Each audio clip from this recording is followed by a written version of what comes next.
Göskovaný.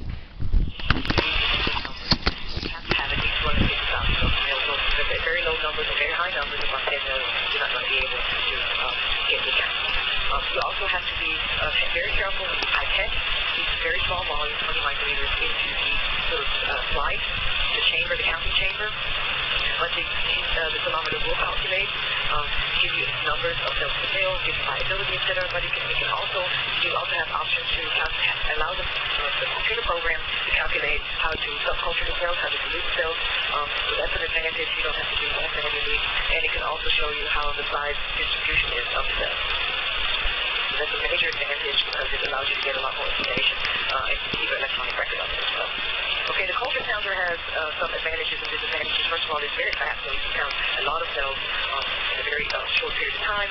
But you can actually adjust the size of the particles that you counted. So if you count cells like we use somewhere around 10 microns in diameter, I usually set it so that it won't count any size above 4 microns.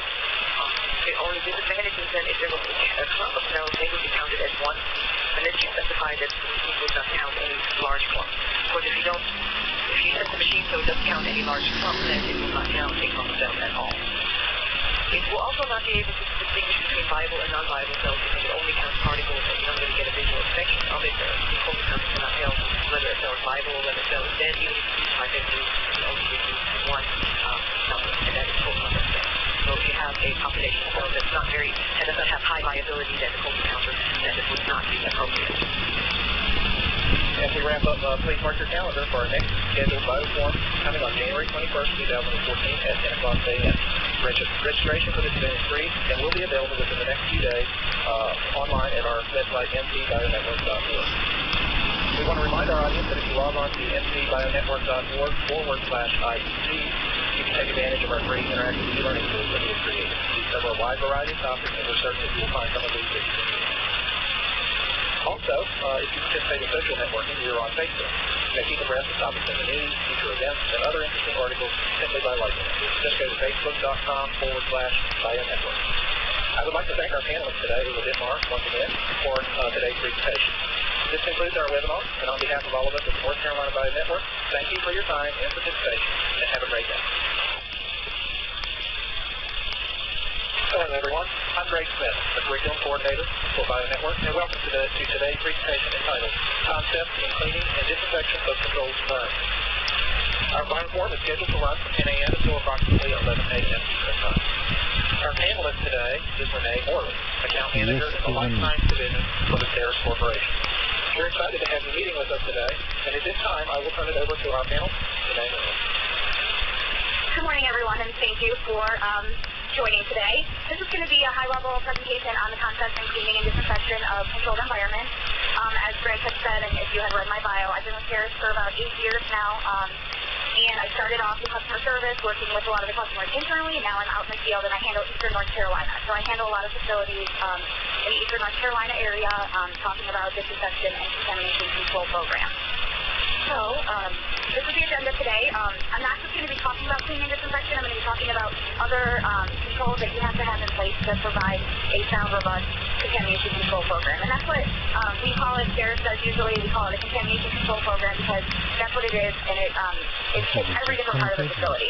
If it's environmental controls, the facility itself, personnel, the products you use, etc.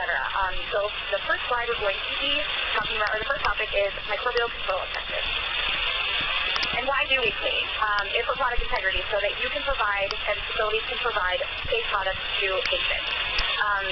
Historically speaking, the FDA was more concerned about the contamination of non-penicillin drug products, with penicillins or the cross-contamination of drug products with potent steroids or hormones. We hear a lot about microbial integrity, as we've heard, with the fungal contamination of the steroid in the New England Compounding Center. So, different facilities and different areas within the industry are seeing that they need a sound microbial contamination program in place. It also having product integrity because sometimes a microorganism that's objectable can potentially degrade the product on the facility. And also a lot of why we clean is for equipment reuse, so that your equipment can be used for long periods of time. I work with facilities that are brand new and some that have been around for 20 to 30 years. they have to have these programs in place in order to have safe equipment, good equipment to continue to process these drugs. And then also, we've seen such a regulatory issues. 21 CFR 211, we follow the EU guide, the GMP Annex 1, and the FDA guidance for the industry from 2004. And then going along more of the regulatory expectations, if you have one cleaning process for cleaning between different batches of the same product and use of a different process for cleaning between product changes, you should have written procedures to address these different scenarios and documented evidence of why the same process is not required.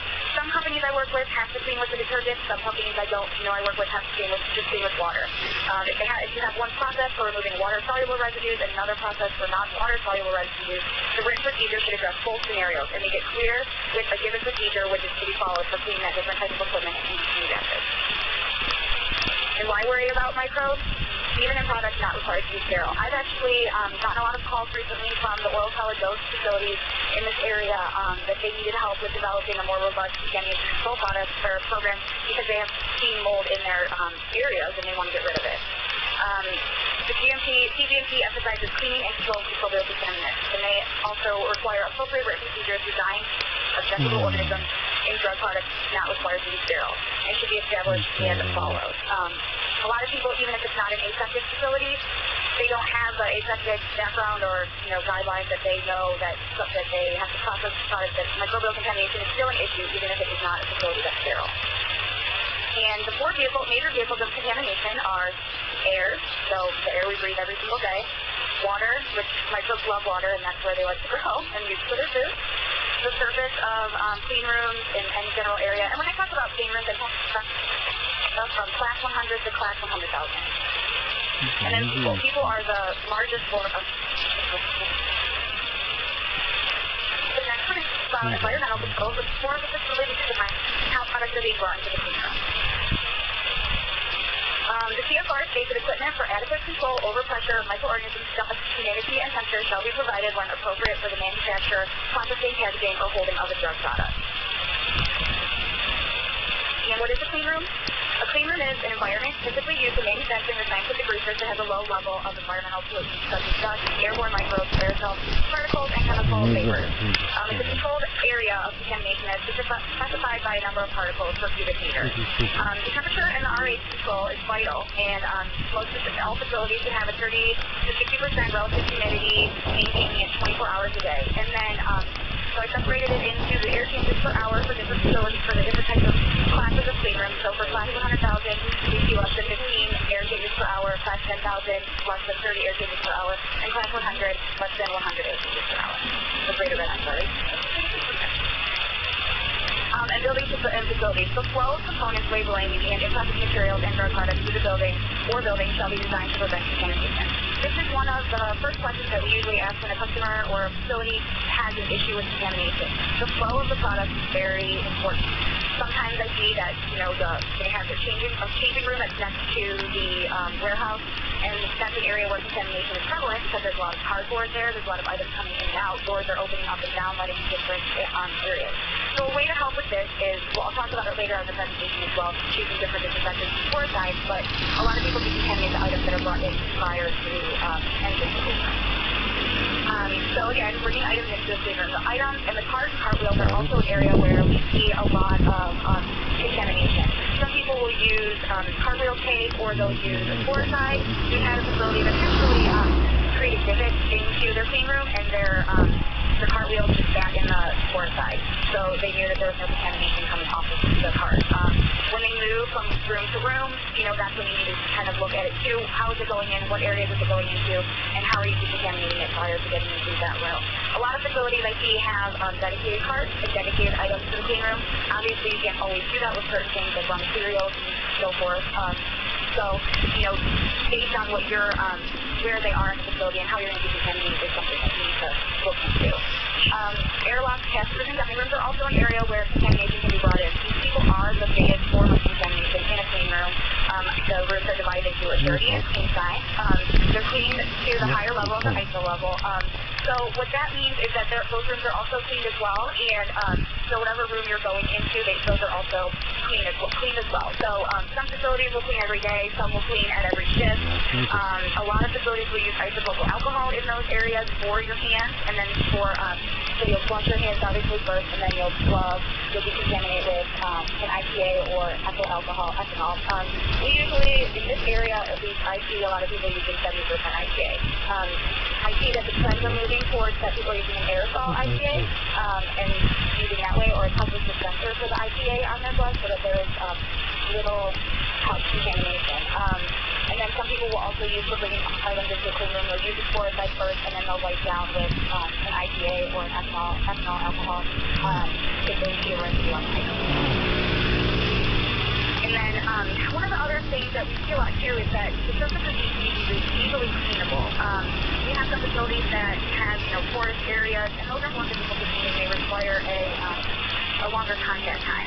And with that, you have to recognize what's easy to clean, what's not easy to clean, the areas that are hard to reach, because some people, don't see that there are different parts behind some equipment that you may need to spray, or you may need to use a mop, or you may need to use a wiper. Apparel is a big thing as well, and obviously, everyone who has seen a clean room, has seen people through the process, notice that they're wearing a lot of apparel, and they're wearing a lot of things to protect the drugs from any contaminants that the body may have. There's a lot of companies out there that will wash the keys and dry clean them and send them back, or you can get sterile protective apparel and that sort of thing.